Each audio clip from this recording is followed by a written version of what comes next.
Hi, I'm Marty Nemko. In previous installments in this series, what would the world be without? And first I did Israel, then I did the GOP, Republicans. Well, in today's installment, this thought experiment is a world without luxury items. Imagine that luxury items are outlawed. Let's define a luxury item first as anything costing, say, $500 or more, whose price is at least double the average for that item. So, for example, Mercedes and Beamer would be out, so would ritzy hotels, first-class air travel, Gucci, Pucci, and Coach. The average Chanel handbag retails for about $10,000. Well, let's take a look at how our hero, we'll call him Poindexter, would fare, for good and for bad, if luxury items were outlawed. I'll also mention the effects on companies and on the government. Poindexter's money would yield more pleasure. He'd be able to afford more mainstream items than had he partaken in la luxe. And often mainstream products are better performing because such mid-level brands as Toyota cars, Whirlpool appliances, Sony electronics are made in such large quantities that the companies generally put their best designers and implementers in charge of such products.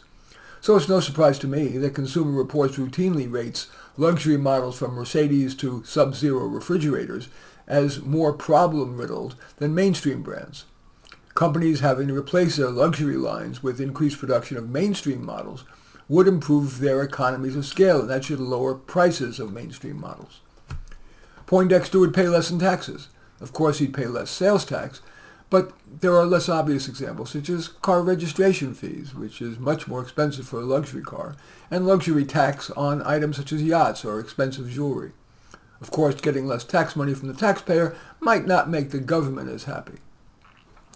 Poindexter would save on car and home insurance. He'd also save on home maintenance. He's likely to make less use of a house cleaner or a gardener, and if a home is smaller, and repairs are likely to be less expensive. For example, a small house's roof costs much less to replace than a big one's. For all the above reasons, Poindexter would be able to save more for a home, for his kids at college, for his retirement, for a fun, if not luxurious, vacation.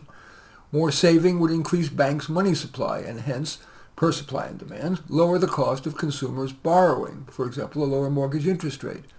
More money in the banking system would also help companies get more affordable financing to improve their production, research, and development. Poindexter would have more money to give to charity. Better that money be spent on a literacy program than on a fancy nameplate on a more breakdown-prone Luxmobile. There's nothing prestigious about standing on the side of the road waiting for the tow truck. Poindexter, like everyone, would be demonstrating wiser values. Over-materialism is not the best role modeling for kids, spouse, or friends, and living smaller is environmentally acceptable. Smaller houses, cars, and so on uses fewer resources.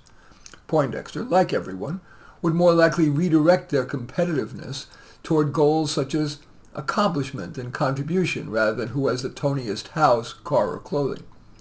The elimination of gated enclaves of mansions would facilitate more mingling across social class, which should contribute at least a bit to social cohesion.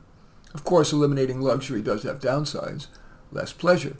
Much luxury does provide some incremental pleasure. For example, first-class air travel is more comfortable, and right or wrong, many people feel better walking around with the designer label, it's an advertisement of course, for their high-end jean brand on their butt. There's more profit in luxury items. That's the main reason companies make Luxo items. If those are outlawed, employers would likely have to cut jobs. There's less reason to work hard. For example, Poindexter had aspired to owning a Lexus, but now indeed all luxury cars, are no longer available.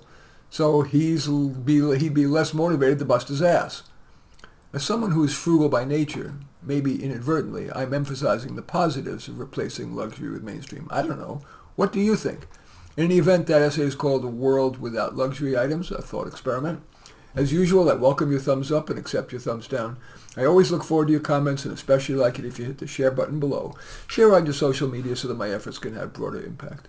And I am flattered if you choose to subscribe to my channel. And certainly would welcome you checking out any of my 28 books. They're all on Amazon.